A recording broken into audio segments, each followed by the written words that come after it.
Determine, partindo da segunda lei de Newton e da lei da gravitação universal, o tempo em horas que um satélite a 3,6 vezes 10 à quarta km de altitude demora a dar a volta à Terra.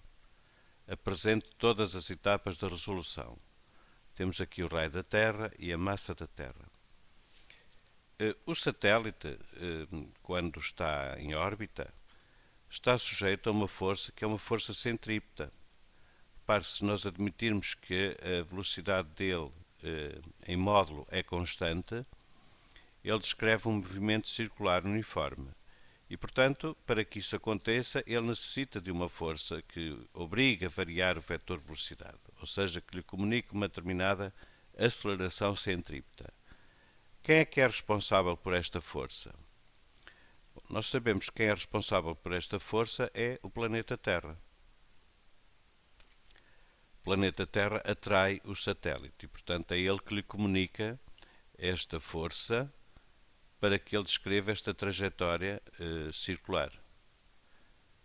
E falo com movimento circular uniforme, aproximadamente. Vamos então calcular ou determinar o tempo em horas que um satélite demora a dar uma volta à Terra. Se estiver a 3,6 vezes 10 à quarta km de altitude, claro. Porque se estiver a uma altitude diferente, demora outro tempo. Consideremos aqui as forças que estão em jogo. Esta é a força gravítica, a força gravitacional que se exerce no satélite devido à Terra e, como sabemos, de acordo com a terceira lei, o satélite vai também atrair a Terra com uma força, com a mesma intensidade, portanto estes vetores têm o mesmo comprimento, as direções são comuns e os sentidos são opostos. Os pontos de aplicação estão em corpos diferentes, portanto constituem aqui um par ação-reação. A força que o satélite exerce na Terra está aplicada, o seu ponto de aplicação no centro de massa da Terra. A força que a Terra exerce sobre o satélite terá o seu ponto de aplicação no centro de massa do satélite. Quanto é que vale esta força?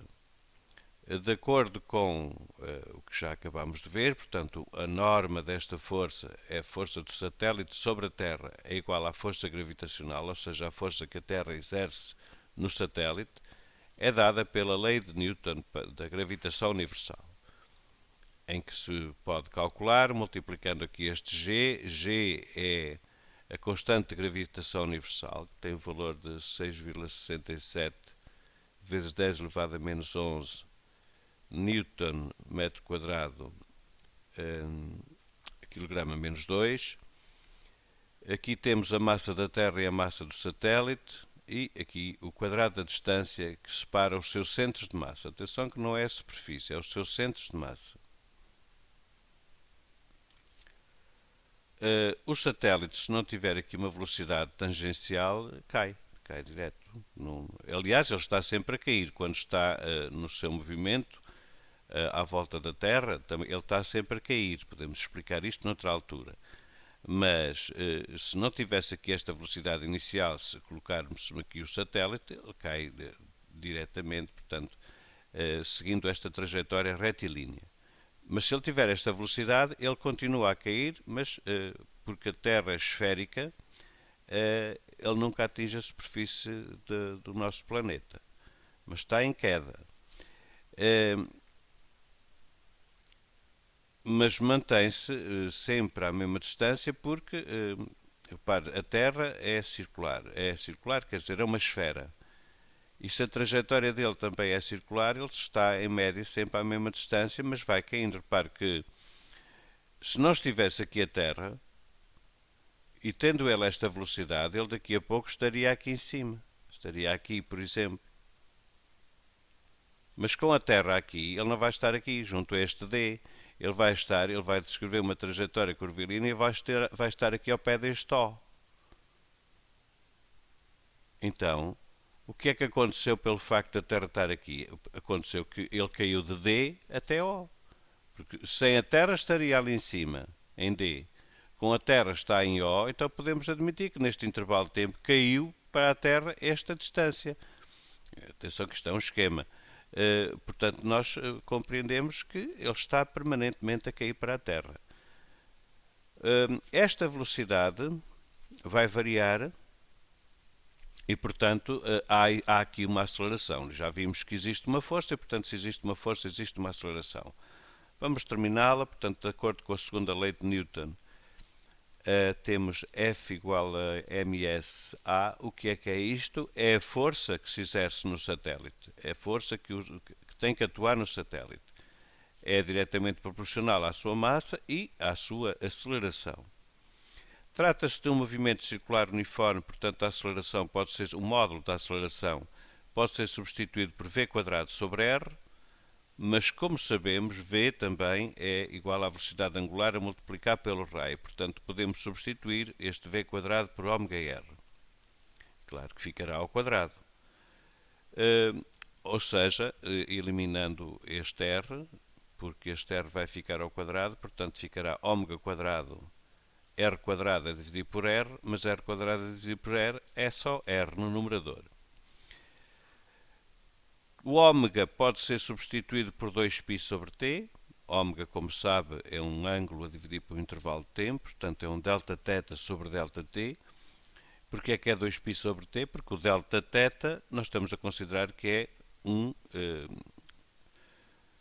ângulo de 360 graus. Está aqui 2π porque é radianos. Então, e quando o ângulo é de 360 graus, que tempo decorreu no movimento do satélite? Pois com certeza que decorreu um tempo que é igual ao seu período. Por isso é que está aqui a letra maiúscula T. Nós vamos igualar então esta expressão aqui à lei da gravitação universal, que nos dá o módulo da força que atua sobre o satélite. Portanto, temos esta igualdade, a legitimidade para escrever esta igualdade. Vamos resolver em ordem ao período. Depois de feitas as contas, encontramos esta expressão para o período. É só uma questão de substituir valores. R ao cubo, portanto, atenção que R ao cubo é a distância do centro de massa do satélite ao centro de massa da Terra, portanto, há que somar aqui ao raio da Terra, a altitude que está o satélite, que é 3,6 vezes 10 à quarta quilómetros, ou seja, 3,6 vezes 10 à sétima metros, a dividir pela constante de gravitação universal e a dividir pela massa da Terra. Fazendo as contas, vamos encontrar 8,68 vezes 10 à quarta segundos, ou seja, com dois algarismos significativos, 24 horas. Como tinha que ser, como vimos, porque se o satélite